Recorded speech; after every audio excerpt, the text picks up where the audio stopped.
Welcome to the Damn Good Marketing Podcast, Season 3. We're asking the big questions this time around. Join us and find out what we're talking about. Hey, morning, Hasita.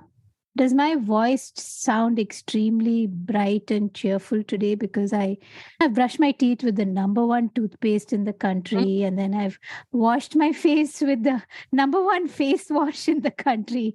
And Did you make sure it was sulfate and paraben free also while you were at it? of course, no whales, seals, birds, elephants, nothing was harmed in the making of my soap today. Tell me about it. Apparently, the face cream that I've been using for the last 1 year has sheep extracts, which I had no idea about because I thought the brand was vegan. But here we are, right? And sometimes I'm quite trumped by we are in the business of producing content, right? That's what we do. But who is filtering this content? And especially in the context of advertising, I actually believe that my skincare brand was vegan for the longest time because they never made any claim. It's just that their packaging, their morals and their ethics and their values, they just made me feel like, okay, they care. I found out something very interesting yesterday because I was on a call with a friend of mine who's many miles away, and her daughter distracted her and she was handing over some sunscreen to her. And she said, "You take this." And I heard her daughter say, "Where's the barcode? Because I need to scan that barcode on my app, which will tell me if it doesn't have any harmful chemicals." And I was like, wow, even that exists. And somebody's holding these guys accountable to their. But for those of us who don't scan barcodes, we have a guest today whose job it is to watch 8,000 ads a year, apparently, and decide whether they make the cut in terms of just pulling the wool over our heads or not. Which influencer do we trust and which ad is telling you the truth when it says it's paraben free? So let's have Manisha over. Manisha Kapoor is the CEO and Secretary General of the Advertising Standards Council of India. And she's here to talk about exactly this. I'm really looking forward to it. Welcome to the Damn Good Marketing Podcast.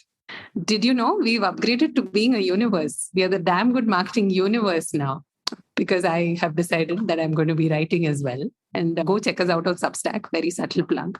In today's conversation, especially, there's a lot of need for regulation because we don't know what we are buying and we certainly don't know what we're using. And that's where Subha and I are having a conversation with Manisha Kapoor. Hi, Manisha. Glad to have you here. Hi, Hasita. Very glad to be here as well. We are really looking forward to this conversation because I think we have not had a conversation so far on standards and regulations in advertising, and that's super exciting for us. So, Manisha, do tell us a little bit about the kind of work that you guys do at the Advertising Standards Council of India and how you see yourself in the ecosystem of advertising today, especially. Sure. The Advertising Standards Council of India, or ASCI as we to call it, is what is called a self-regulatory body, which means that the industry has voluntarily come up to say that we want to create a set of guardrails and rules around advertising, and we want a set of standards to monitor our own advertising. And the reason why this is useful for advertisers, one may ask, why does anyone want their own kind of limitations, as it were? Or why does the industry itself want to put some rules around creativity?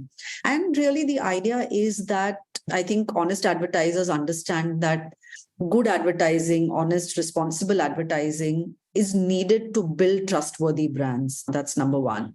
The second thing is that advertising is a key way in which brands communicate with consumers, and therefore they would like consumers to trust advertising. And if consumers don't trust advertising because they feel that advertising is dishonest or is always lying about things, then a very important way in which brands can talk to consumers is compromised.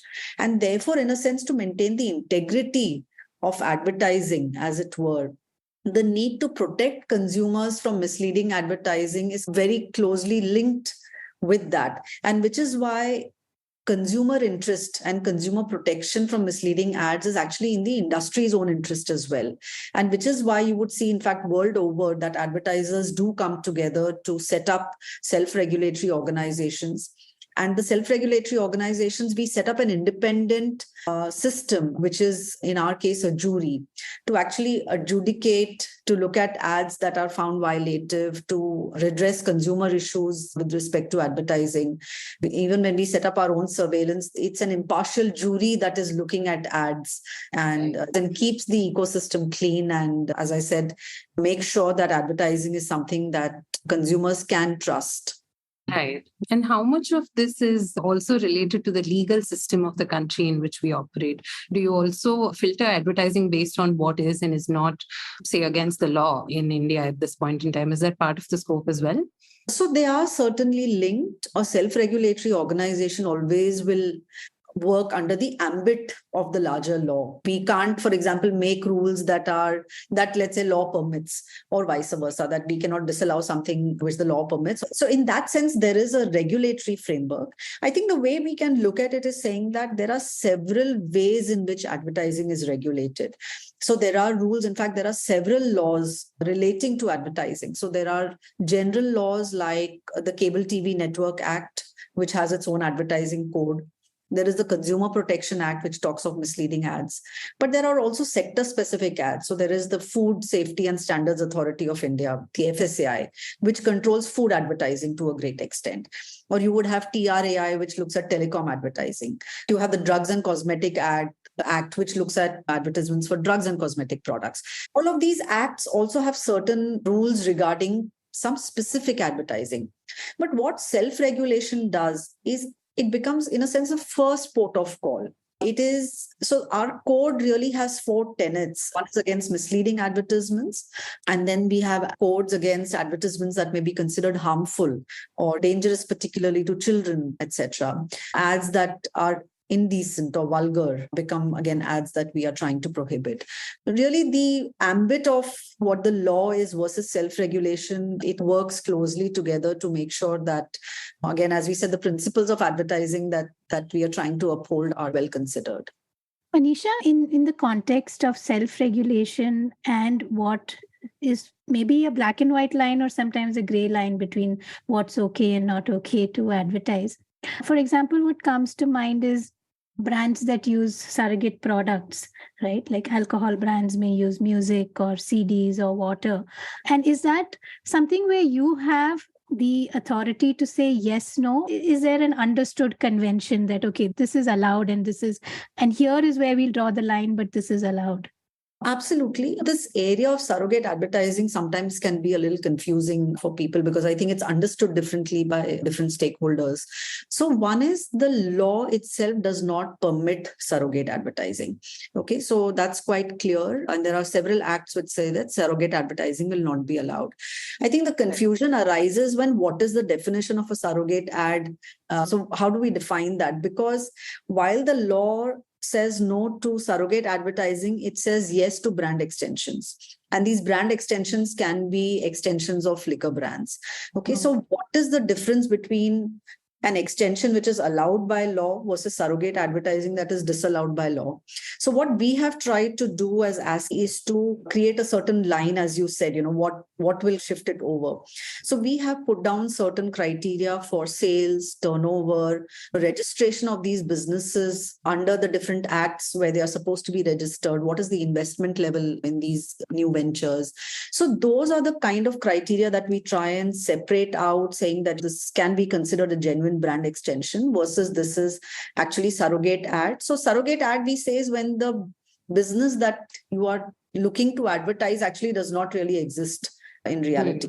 So I think that's the fine line. But yes, I would say that this is not necessarily understood uniformly by everyone.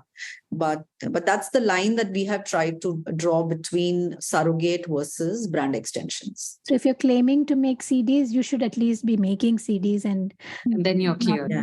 And that business itself has a certain turnover and invested a certain amount in, let's say, machinery or in a factory or whatever. So there are some hurdles that the brands need to cross. Manisha, there's also today, especially the line between digital versus what is not digital is so blurry. And Zomato's hoardings come to mind here where they became meme material and everyone was having a good time.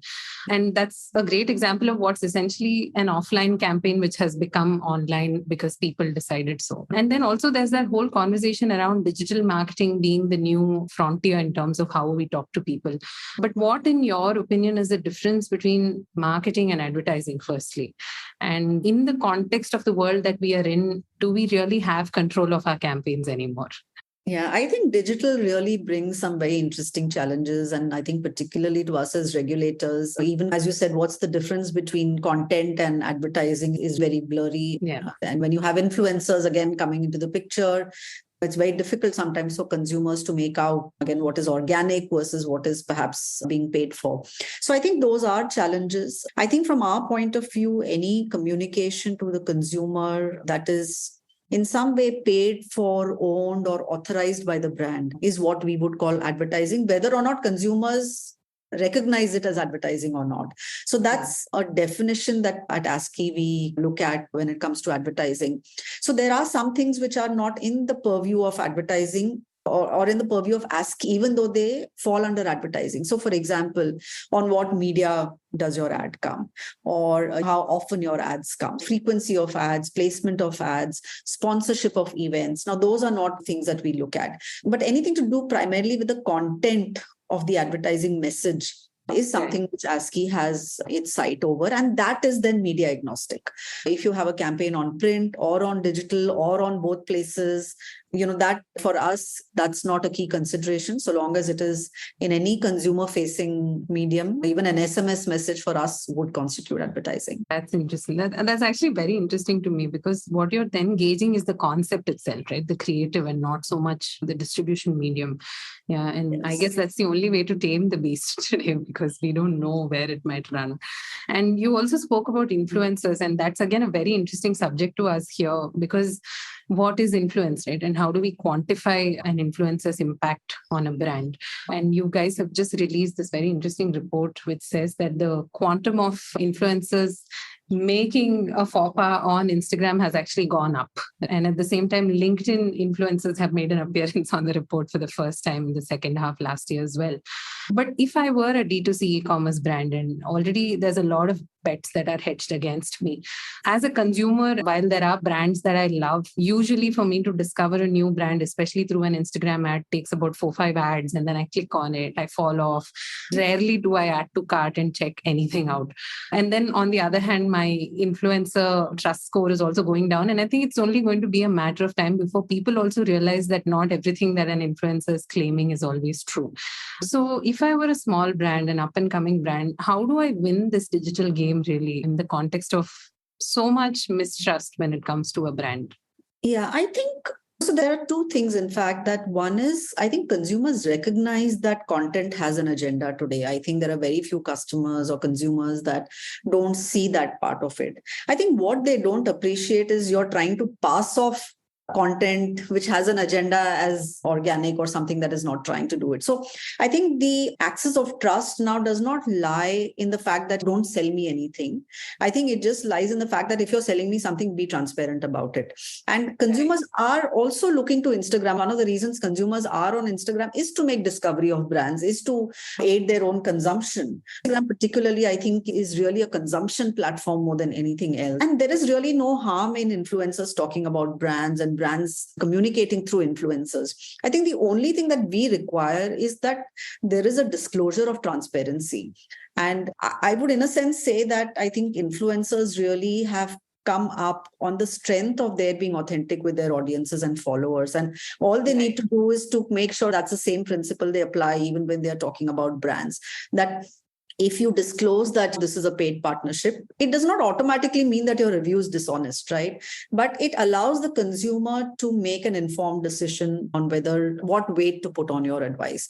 And we've spoken with a lot of influencers who tell us sometimes that when brands come to them, either they don't believe in brands or sometimes they use a brand and it doesn't work for them, that either they say that we would not like to do that promotion. So I think it's the authenticity that builds I think really the trust around influencing. And I think so long as both brands and influencers are respectful of the audience trust, I see no reasons why influencers and brands should not work closely together. Fair enough. And also what I'm really hearing is that window is still very much open to a brand to use. Influencer marketing is not dead and it's not dying anytime soon. So that's good to know. No, not certainly. I think it's only growing, and which is why I think it's important for it to be built on a foundation of honesty and transparency so that it can grow. Right. So I think that authenticity and transparency is very key to actually making sure that this industry has a sustainable growth. And on that note of influencers, maybe going one step higher to celebrities, given that you do so much of due diligence around the product, the brand as a standards authority, do you have celebs coming to you and saying, hey, is it okay to advertise something or to be part of something because it maybe saves them some time and effort in figuring it out? Yeah, I wish they would. We actually have a service called endorser due diligence, because now not only is it a nice to do thing, but it is also something which is mandated by law, right? So the Consumer Protection Act says that any endorser appearing in an ad must do their due diligence. And if they have done that due diligence, and eventually even if the ad is found misleading, the influencer will not be liable. But the influencer will be liable if the ad is found misleading and the influencer has no proof of due diligence. Now, what do we mean by due diligence? We recognize that influencers who are by and large actors and cricketers may not know about cars or about technology or about appliances. And these are the products that they're endorsing. So what do you do instead? The idea is that you then talk to an expert.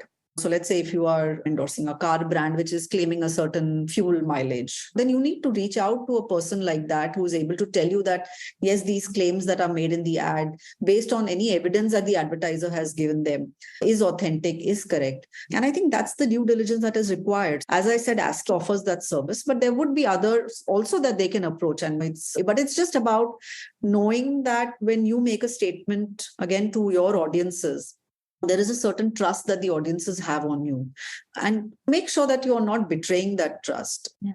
I think as consumers also, we have wisened up because we know that there are maybe standards boards and there are rules and laws of the land, and every celeb can't really get away with saying whatever they want about a brand or a product. Do you find that? Do you find that the consumer side is also kind of more aware of and has more opinions about what they're seeing? I think both yes and no. I would say yes, definitely consumers are more aware. But I think just the ways in which advertising itself is evolving, the formats that are evolving are also not so easy for the consumers to keep track of. And I think one of the questions I constantly ask myself is that with greater consumer awareness today, are consumers more vulnerable or less vulnerable? And to me, digital, and in the many avatars that it comes in, again, where you can't make out the difference between content and advertising, and celebrities and endorsers are all part of that ecosystem.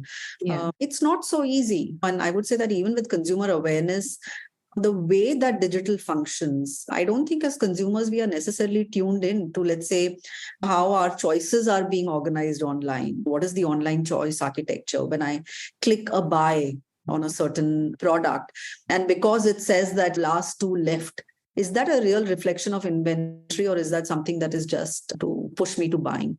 Or when you, let's say, are buying a ticket somewhere, and then at the end, when you check out, you see a few other charges of insurance, and then you don't remember signing up for those. Although technically you have, because there's a pre-ticked box. The UI UX design works on the way that your eye works on the screen, right? Where does it go? What does it highlight versus what does it subdue or suppress? And those are, again, ways in which our online consumption or purchase or information about products and services can be manipulated. And sometimes that may not always be in our interest. So I would say that just the nature of digital and the kind of specific information that brands today can have about you is something that I don't think consumers are completely aware of or tuned into in terms of online safety. Yeah. And Manisha, I also think that this is the year of artificial intelligence. And I think we're making such strides. It's stunning sometimes in terms of what comes up. And deep fakes and videos of celebrities. In fact, a lot of marketing campaigns have actually leveraged deep fakes as a way to say, hey, here's a campaign that is not by this person, but still here's a person. And as a consumer, then the onus has been placed on me to be aware of how the ad was made in the first place, or to know that, hey, a bit of this campaign is an inside joke. But at the same time, there are certain things which are slightly, I would reduce my barrier of how much influence I would be under if a Priyanka Chopra were advertising something versus someone else, especially with the advent of AI and the potential to basically generate whatever it is that we want. How do you see the role of a body like ASCI evolving, especially in this year, and what kinds of steps and measures would you be putting in place? No, absolutely. I think even with AI, I would say the principles still remain the same, right? When a consumer gets misled by any representation in an ad, then that would be a misleading ad for us. Whether it's been made by an individual or a creative or handwritten or generated by AI, it doesn't matter. I think there are two aspects to this. One is also from the perspective of the individual or an institution that has been portrayed in a manner which is not necessarily with their consent. So in fact, we have a very specific provision that the use of pictures or images or any kind of reference to an individual or an institution without their consent is something which is not allowed under the ASCI code. And if you recollect, a couple of years back, we had an edtech company that was selling to children coding, used the names of some really big names in the world of technology, all the big founders. And obviously it was done without their knowledge or permission. And again, that was found to be violative of the ASCI code. So I think there are both things. So one is the responsibility towards the individuals that you're portraying, and are you doing that with consent? And the other is, are you misrepresenting that these individuals are actually endorsing or are a part of your organization or believe in your product when they are not? And that's how you're cheating the consumer as well. So both these things, whether it is generated by AI or not, will find themselves being violative of the ASCI code. Fair enough. We have a question for you on the moral aspect of certain ads. And obviously, there's no judgment here. It's just a question of ads that are within the legal, very much within the legal ambit, in fact.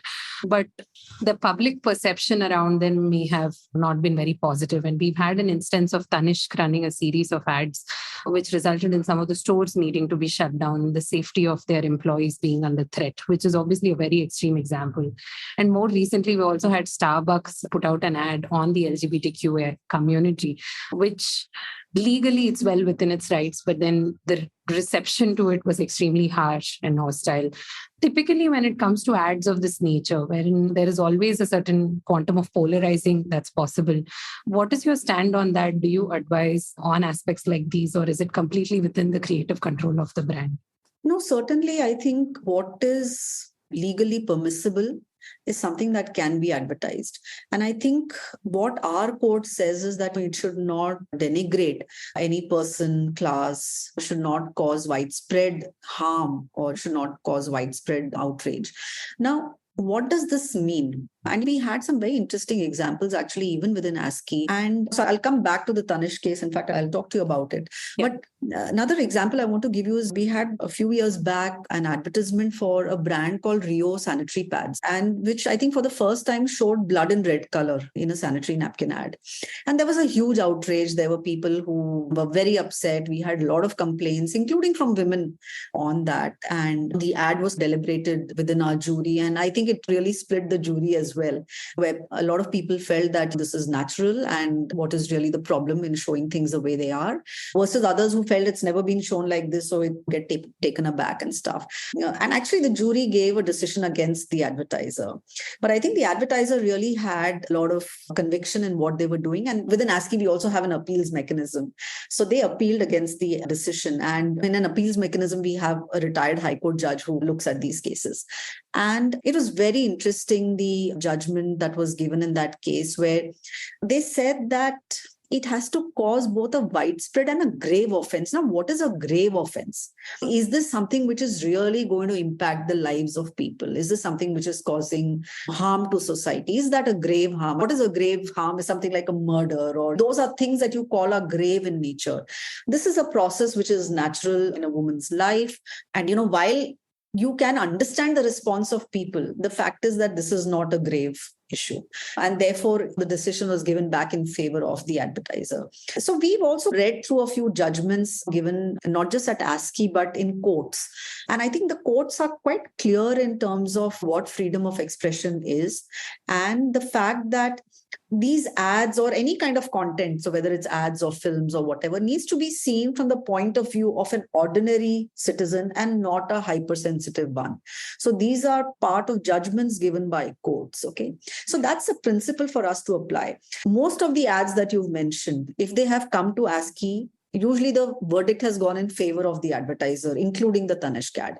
I think, however, from an advertiser point of view, particularly when it becomes a law and order issue or it becomes an issue of employee safety, then they have to turn to the legal machinery to protect that freedom of speech, which is guaranteed under the Constitution. And there are a lot of legal cases and judgments that protect that freedom. And like I said, they very clearly say that these have to be taken from the point of view of an ordinary individual and a regular citizen and not a hypersensitive one.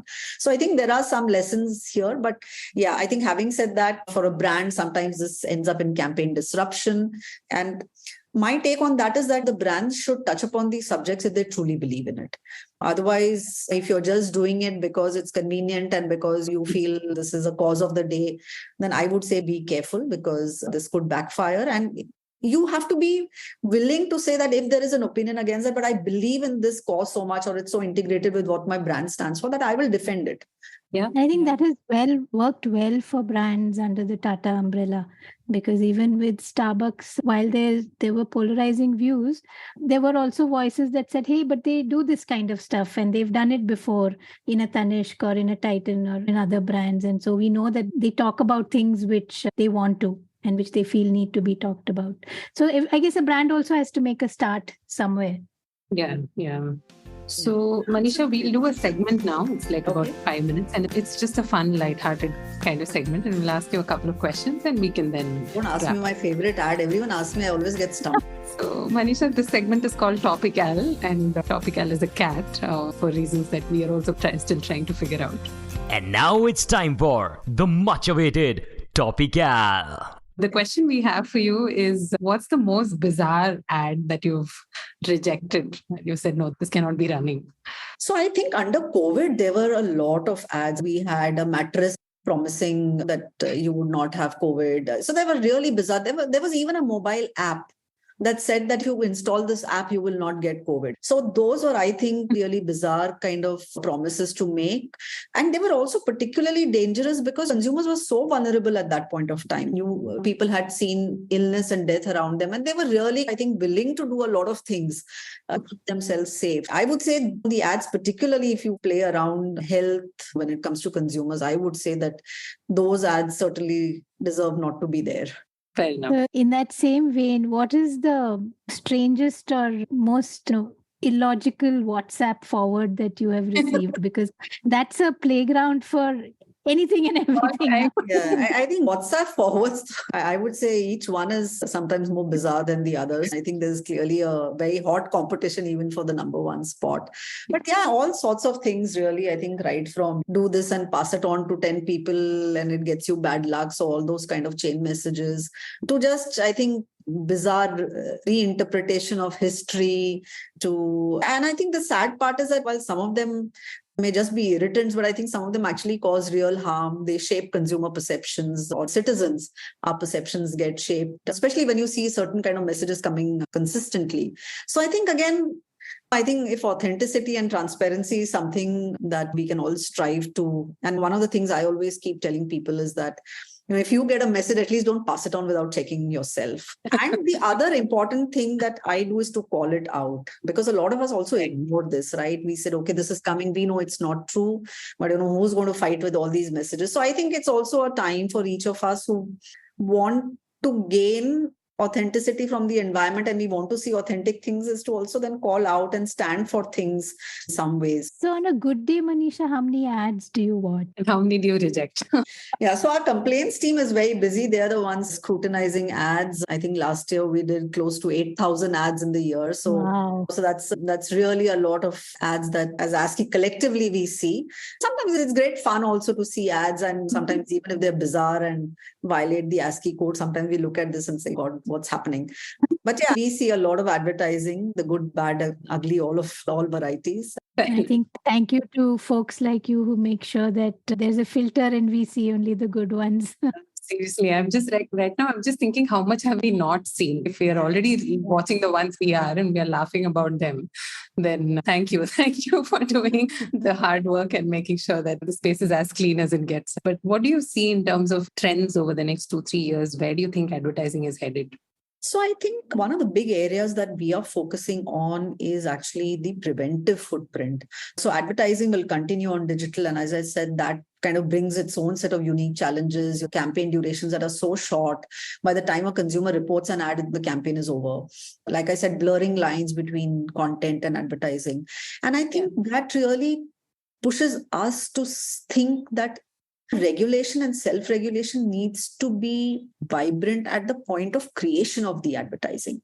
Whatever we do in the corrective space, once an ad has been published and it's out there for consumers to see, even if we catch it very soon, let's say only a very small segment of consumers have seen it, the fact is that it has already in some way caused some harm.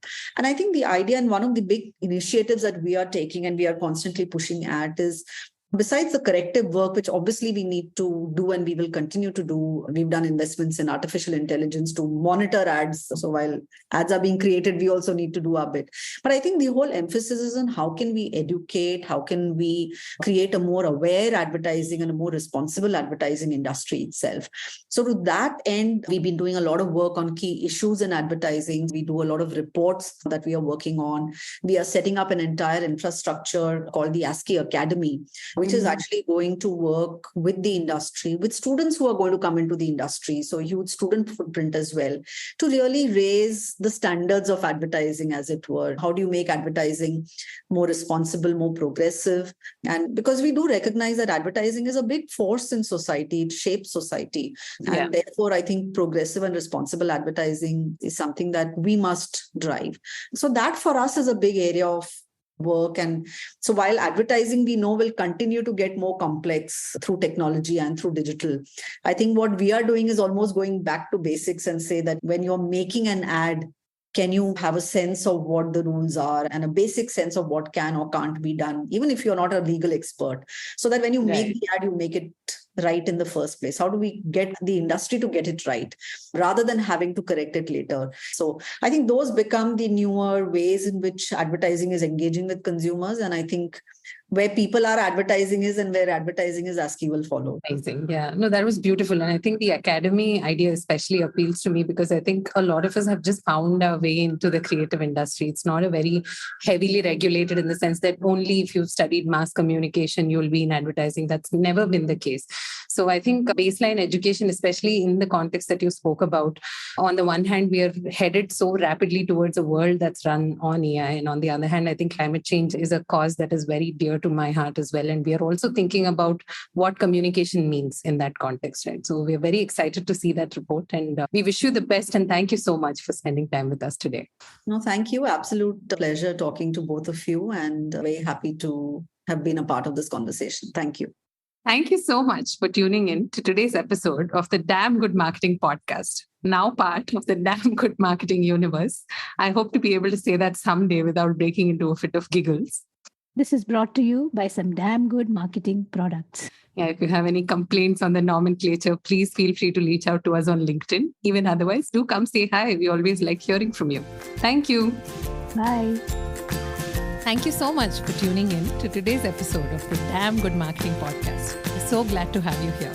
If you enjoyed the episode as much as we enjoyed making it, please hit subscribe, follow, whatever is that big shiny CTA you see on whichever podcast platform you're listening to on right now. It would mean so much to us. See you next time.